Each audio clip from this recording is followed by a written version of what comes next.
नमस्कार, स्वदेश न्यूज देख रहे हैं आप। मैं हूं आपके साथ राखी और बात करेंगे सपा में सेंध विधानसभा चुनाव के ठीक पहले जिस तरीके से तमाम चीजें हुई हैं, आपको बता दें बड़ी सेंधमारी हुई है और मुलायम सिंह यादव के घर बीजेपी की सेंध है। अपर्णा यादव ने बीजेपी का दामन थाम लिया है और निश्चित तौर पर यह जो पूरी एक कहना चाहिए जो घटनाक्रम घटा है, इसे किस तरह से लिया जाएगा। अखिलेश यादव की वजह से कहा जा रहा है कि ये तमाम चीजें हुई हैं और दूसरी सबसे बड़ी बात ये भी है कि देखिए अखिलेश का परिवार के किसी भी सदस्य को टिकट देने से इनकार की बात सामने आई थी। अखिलेश यादव के फैसले से परिवार में भूचाल मचा था। मुलायम ने भी अखिलेश से अपर्णा के लिए टिकट मांगी थी। शिवपाल यादव ने भी अपर्णा के लिए अखिलेश से मुलाकात की थी, लेकिन नहीं हुआ ऐसा। और ये सब जब नहीं हुआ तो उसके बाद सब कुछ ऐसा हो गया जो शायद किसी ने सोचा नहीं था। अपर्णा यादव को आपको बता दें कि फिलहाल अब लखनऊ कैंट विधानसभा की टिकट दी जा सकती है। तो ये निश्चित तौर पर प्रदेश में समाजवादी पार्टी को बड़ा झटका है। मुलायम सिंह यादव की छोटी बहू अपर्णा यादव भाजपा में शामिल हो गई हैं। दिल्ली के पार्टी मुख्यालय में उप मुख्यमंत्री केशव प्रसाद मौर्य और प्रदेश अध्यक्ष स्वतंत्र देव सिंह ने उन्हें पार्टी की सदस्यता दिलाई। अपर्णा लखनऊ कैंट से टिकट नहीं मिलने से अखिलेश से नाराज थी। मुलायम परिवार में टूट की ये खबर सपा के लिए बड़ा झटका है। वहीं बड़े नेताओं के पार्टी छोड़ने से परेशान भाजपा के लिए ये राहत की खबर है। 2 दिन से ही अपर्णा के भाजपा में शामिल होने की चर्चा थी। अपर्णा सपा से लखनऊ कैंट सीट से टिकट मांग रही थी, हालांकि अखिलेश इसके लिए तैयार नहीं हुए। अपर्णा ने इंतजार किया, लेकिन जब पार्टी प्रमुख की तरफ से हरी झंडी नहीं मिली तो उन्होंने पार्टी छोड़ने का मन बना लिया। मुलायम सिंह यादव के बेटे प्रतीक की पत्नी अपर्णा यादव लखनऊ कैंट विधानसभा से सपा पार्टी के टिकट पर 2017 में चुनाव हार चुकी हैं।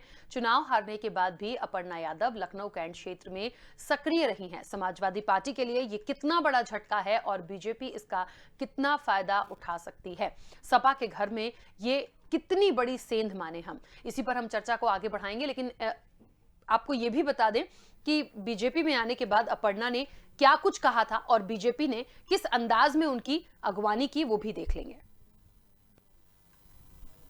अपर्णा को सुबह शुरू से लग रहा है कि केंद्र में आदरणीय मोदी जी, राज्य में योगी जी, एक अच्छा सुशासन है, कानून का राज है और ये राज रहना चाहिए। इससे प्रभावित होकर भारतीय जनता पार्टी में शामिल हुई हैं। मैं हृदय से स्वागत करता हूं। और भारतीय जनता पार्टी में 2 ही काम है, संगठन का विस्तार और कार्यकर्ता का निर्माण। आज उन्होंने यह फैसला लिया कि हम भारतीय जनता पार्टी परिवार का हिस्सा बनेंगे। माननीय प्रधानमंत्री श्री नरेंद्र मोदी जी के नेतृत्व में जो देश और प्रदेश का विकास हो रहा है, आदरणीय योगी आदित्यनाथ जी के नेतृत्व में जो हम लोगों ने उत्तर प्रदेश को विकास के एक नए कीर्तिमान की ओर ले जाने में सफलता अर्जित की है, यह सारे विषयों को ध्यान में रख करके शामिल होने वालों की एक बहुत बड़ी श्रृंखला है। उसी के क्रम में आज अपर्णा जी आई हैं। और मेरे चिंतन में हमेशा राष्ट्र सबसे पहले है। मुझे लगता है कि राष्ट्र का धर्म मेरे लिए सबसे ज़्यादा ज़रूरी है और मैं बस यही बोलना चाहती हूँ कि अब मैं राष्ट्र की आराधना करने निकली हूँ। इसलिए आप सभी लोगों का सहयोग भी बहुत अनिवार्य है और मैं बहुत हमेशा से प्रभावित रहती हूँ जिस प्रकार की कार्यशैली है, चाहे वो स्वच्छ भारत मिशन हो, चाहे वो महिलाओं के लिए स्वावलंबी जीवन हो। तो देखिए, सपा में सेंध और वही हुआ जो शायद नहीं सोचा था कभी। और कह सकते हैं ये बड़ा झटका तो है, क्योंकि एक परिवार, एक नाम और जिस तरीके से राजनीति में सब अलग अलग अच्छे पदों पर रहे हैं, कुछ लोग अभी भी हैं, उस परिवार से यदि कोई सदस्य भारतीय जनता पार्टी में चला जाए तो निश्चित तौर पर यह बीजेपी के लिए थोड़ी राहत की खबर देखिए जरूर हो सकती है, क्योंकि भारतीय जनता पार्टी के कई दिग्गज सपा में चले गए तो झटका तो उनको लगा था, लेकिन शायद अपर्णा के आने के बाद थोड़ी सी राहत उनको मिल रही होगी। अच्छा, एक बात और है, ऐसा नहीं है ये निर्णय यदि लिया भी है अपर्णा यादव ने तो सोचिए कि उसके पीछे की नाराजगी, उसके पीछे की पीड़ा, बहुत सारी चीजें होंगी और हमने अभी सुना भी। बहरहाल अब इसका फर्क कितना पड़ेगा, ये कहते हैं जैसे जैसे मतदान के दिन नजदीक आ रहे हैं वैसे वैसे कुछ घटनाक्रम ऐसे रोचक सामने आ जाते हैं जो वाकई में एक थोड़ा सा इंटरेस्ट भी पैदा करते हैं और चर्चा का विषय भी बनता है। विस्तार से इस चर्चा को आगे बढ़ाऊंगी। कई मेहमान जुड़े हुए हैं। सबसे पहले आपका परिचय करा दें। भारतीय जनता पार्टी का पक्ष रखने के लिए दीपक सोनकर जी हमारे साथ जुड़े हैं। दीपक जी बहुत स्वागत चर्चा में जुड़ने के लिए। समाजवादी पार्टी का पक्ष रखने के लिए अभिषेक वाजपेयी हमारे साथ जुड़े हैं। अभिषेक जी आपका भी बहुत स्वागत है। और वरिष्ठ पत्रकार हमारे साथ अब से कुछ देर में जुड़ेंगे, नावेद शिकोह। नावेद जी आपका भी बहुत स्वागत। चर्चा की शुरुआत में सबसे पहले अभिषेक जी, चर्चा की शुरुआत आज मुझे लगता है सपा से ही मुझे करनी होगी। ये क्या हो गया अचानक से, और मतलब उम्मीद ही नहीं थी, ऐसा कभी किसी ने सोचा भी नहीं होगा। और जो बात आ रही है या जो स्टेटमेंट अखिलेश यादव का था शुरू से कि परिवार के किसी सदस्य को नहीं देना है, तो मुझे लगता है कि परिवार में तो बहुत सारे लोग अच्छे अच्छे पदों पर अभी भी हैं, तो फिर अपर्णा को टिकट देने में परेशानी क्या थी? नहीं देखिए, हेलो, हाँ बोलिए बोलिए अभिषेक जी। जी देखिए, श्रीमती अपर्णा यादव जी के जाने से हमारी समाजवादी पार्टी को कोई फर्क नहीं पड़ा। और आपने क्या देखा कि हमने कोई पीसी की हो या हमने कोई दुख जाहिर किया हो, क्योंकि ये देखिए बहुत पहले से कयास थे कि भारतीय जनता पार्टी में ये जा सकती है, और इसके एक नहीं कई सारे जीवित उदाहरण हैं। आपने देखा कि कैसे मुख्यमंत्री योगी आदित्यनाथ जी के लिए इनके पहले के बयान रहे हैं और हमेशा इनके बारे में बोलते हैं, क्योंकि इनका पहले का अगर आप सरनेम देखेंगे तो अपर्णा सिंह बीस्ट इनका पूरा नाम है।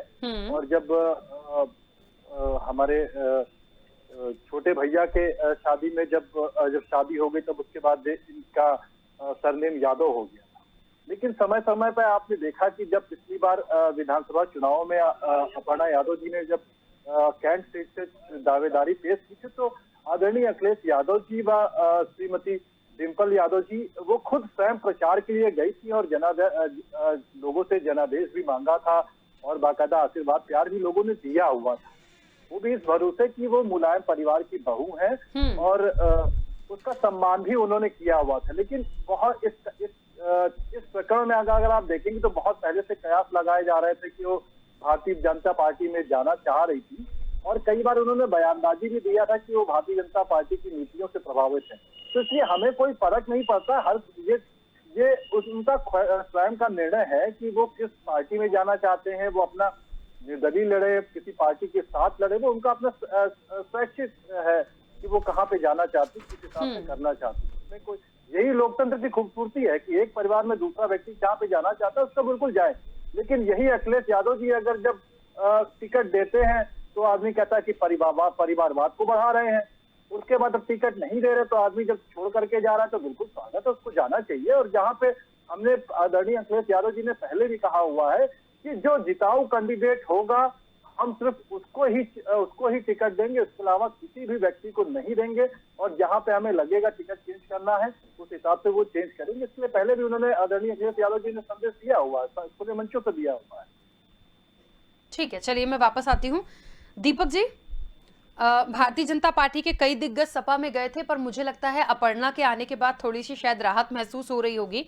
और लखनऊ कैंट से ये पहली बार नहीं है, देखिए सक्रिय वो उस क्षेत्र में रही हैं और एक बार चुनाव हारी तो क्या हुआ, लेकिन मुझे लगता है ये एक मौका था शायद उनको। लेकिन जिस तरीके से अभिषेक जी भी कह रहे हैं कि बहुत सा फंडा बिल्कुल क्लियर था कि जो जिताऊ होगा उसे ही टिकट देना है, परिवारवाद नहीं चलाना है, इसलिए तमाम चीजें हुई और नाराजगी इतनी हो गई कि अपर्णा भारतीय जनता पार्टी में आ गई। अब सवाल यही है कि लखनऊ कैंट से जहां से वो टिकट मांग रही है, क्या भारतीय जनता पार्टी उनके उस सपने को पूरा करेगी? देखिए राकेश जी, जिस तरीके से आदरणीय नेताजी मुलायम सिंह जी की बहू अपर्णा जी भारतीय जनता पार्टी में आज शामिल हुई है, उनका जिस तरीके से हमारे आदरणीय मुख्यमंत्री स्वतंत्र देव जी जिस तरीके से पूरे भारतीय जनता पार्टी परिवार ने हार्दिक स्वागत अभिनंदन किया है, भारतीय जनता पार्टी में भी उन्होंने प्रभावित होकर के, मैं तो ये बात आज बहुत अच्छे से कह रहा हूं कि आज आदरणीय अभिषेक जी ने इस बात को माना है कि अपर्णा जी पहले से ही भारतीय जनता पार्टी की नीतियों से प्रभावित थी।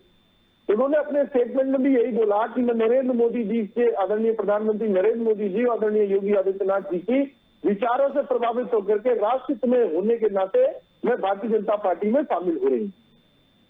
मगर आज जब भारतीय जनता पार्टी में अपर्णा जी आई है तब इनको परिवारवाद के टिकट नहीं होने चाहिए, तब आज ये समझ में आ रहा है। मैंने अपर्णा जी के रहने से इनका परिवार में टिकट न होने का निश्चित हो रहा था।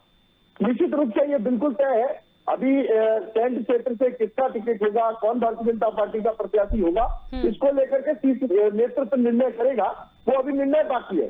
हाँ, इस नाते जरूर कहना चाहिए कि अपर्णा जी पुराने मैंने 2017 में कैंट क्षेत्र से चुनाव लड़ चुकी है और वो मैंने लगातार उनका कैंट क्षेत्र में संपर्क भी रहा है। तो भारतीय जनता पार्टी ने जिस तरीके से उनका भारतीय जनता पार्टी में शामिल हुई है, उनका बहुत ठंडे दिल से स्वागत है। और जिस तरीके से इससे ये भी साबित होता है कि जिस तरीके से अगर पूरे देश को और प्रदेश को चलाने की बात है, वो अपने परिवार को नहीं चला पा रहे हैं। कभी आदरणीय पिताजी को मंच से धक्का देते हैं, कभी चाचा जी को दूसरी पार्टी बनानी पड़ती है। आज उनकी खुद की उनके पिताजी के बड़े भाई की पत्नी भी जो है आज समाजवाद बीजेपी में शामिल होती है।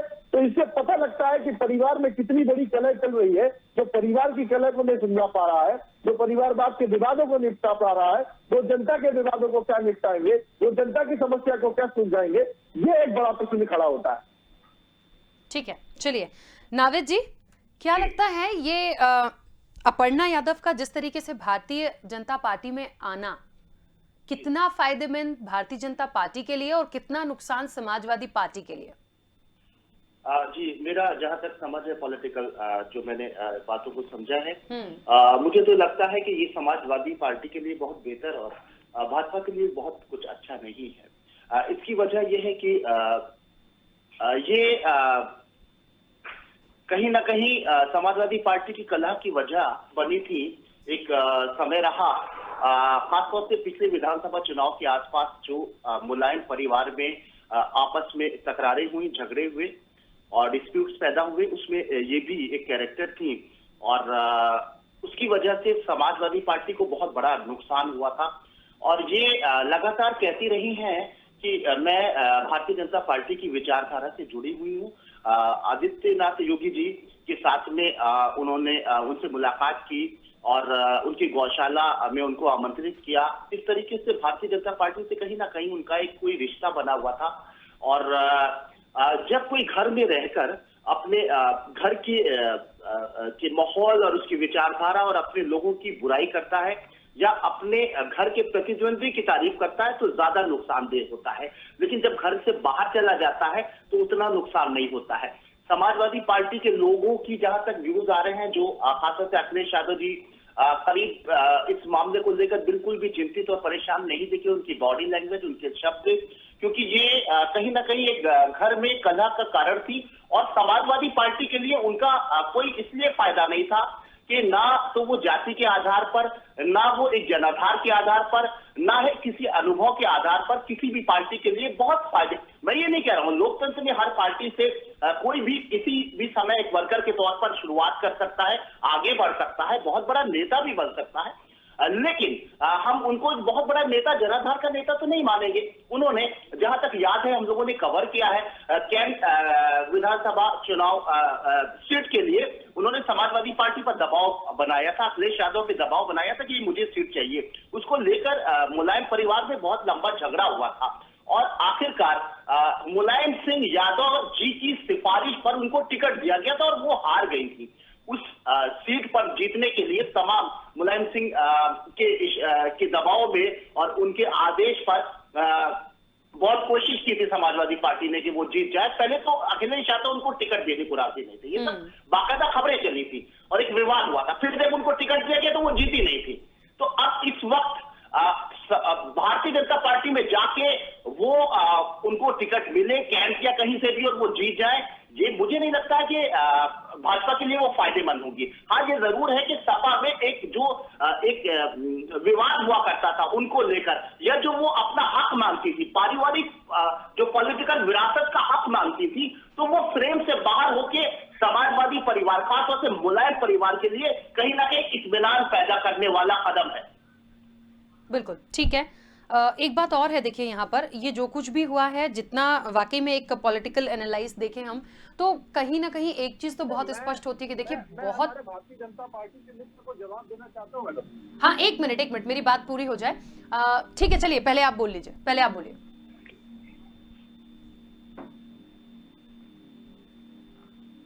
हाँ बोलिए अभिषेक जी, बोलिए। स्वतंत्र देव जी हो गए हैं, जैसा कि अभी दीपक जी ने बताया कि दिल्ली में उन्होंने स्वागत किया है, तो ये बड़ा बहुत ही शॉकिंग न्यूज है मेरे लिए तो। और दूसरी चीज, जैसा कि अभी ये बात कर रहे थे, इनकी बातें तब कहाँ चली जाती हैं जब मुख्यमंत्री योगी आदित्यनाथ जी ने बेरोजगारों के लिए, जब उन्होंने अपना सिर मुड़वाया था, योगी आदित्यनाथ जी से रोजगार मांग रहे थे, तब उन्होंने कहा था बेरोजगारों के लिए कि ये इनके कर्मी ऐसे हैं कि धरने पे बैठे और अपना सिर मुड़वाते तो मुड़वाते रहे, इससे किसी को कोई फर्क नहीं पड़ेगा। आज समाजवादी पार्टी की सिर्फ इतनी ही चीजें हैं कि वो जनता के मुद्दों पर जुड़ी हुई बातें कहीं से भी है वो उठाते हैं और उठाते रहेंगे। इस बात को इनको समझना चाहिए। आप चाहे किसी को भी ले आइए पार्टी में, अपने किसी को भी बाहर कीजिए, उससे कोई फर्क नहीं है। जो जनता के बेसिक नीड्स हैं हम उन पे बात करते रहेंगे, चाहे वो शिक्षा के मुद्दे पे हो, चाहे बेरोजगारी के मुद्दे पे हो, चाहे किसान मुद्दे पर हो, चाहे महंगाई के मुद्दे पर हो, चाहे पत्रकारों के ऊपर हमले होने हैं उसके मुद्दे पर हो, चाहे आप महिला सुरक्षा के मुद्दे पर, हर मुद्दे पे हम बात करेंगे आपसे। लेकिन आप सिर्फ जब इन मुद्दों पे प्रश्न पूछा जाएगा तो आप सिर्फ अपनी बगले झांकते हुए नजर आएंगे। और आदरणीय अपर्णा यादव जी, आप क्या गए हैं तो आप उसका जश्न मनाइए, लेकिन आने वाले दिनों में आपको बता दूं कि जल्द ही 1-2 दिन में आपको एक खुशखबरी और प्राप्त होने वाली है, तो आप उसके लिए पहले से मैं एडवांस में आपको बधाई दे रहा हूँ, तब आप रोइएगा नहीं। और जनता के मुद्दे हैं वो भी प्रश्न पूछते हैं, हम भी पूछेंगे, जनता के मुद्दों पर आपको जवाब देना पड़ेगा। मयंक जोशी के टिकट के लिए रीता जी आ रही है, कुछ जानकारी दीजिए।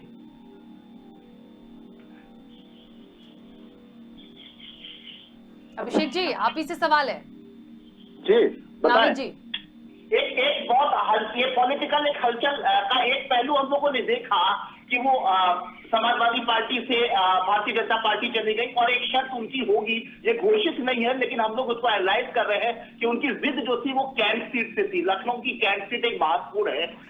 इस तरीके से खबरें लगातार आ रही है, मैंने भी खबरें लिखी, सूत्रों के आधार पर लिखी कि, और ये बाकायदा खुल के रीता बहुगुणा जी बहुत ही सीनियर नेता हैं और भारतीय जनता पार्टी की सांसद हैं, उन्होंने सार्वजनिक तौर पर पब्लिक डोमेन पे आकर बाकायदा मीडिया के सामने कहा कि मुझे अपने बेटे मयंक जोशी के लिए टिकट चाहिए है और इसके लिए मुझे अपने सांसद पद की कुर्बानी भी देना पड़े।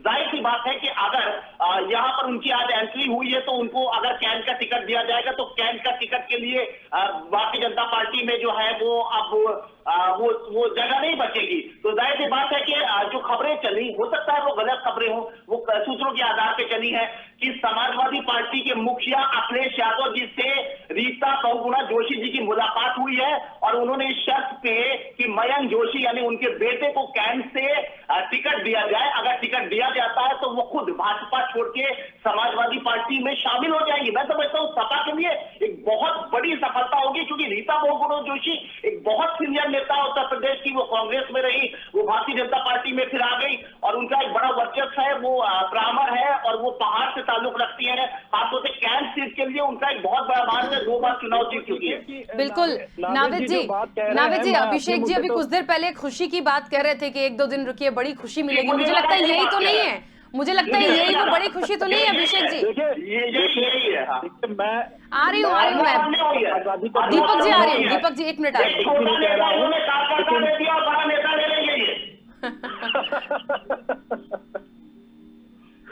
देखिए, नावेद जी बड़े वरिष्ठ पत्रकार हैं और बुद्धिजीवी व्यक्ति हैं, तो मैं कुछ उनकी बातों पर टिप्पणी नहीं कर सकता हूं, ये आप भी समझ सकती हैं।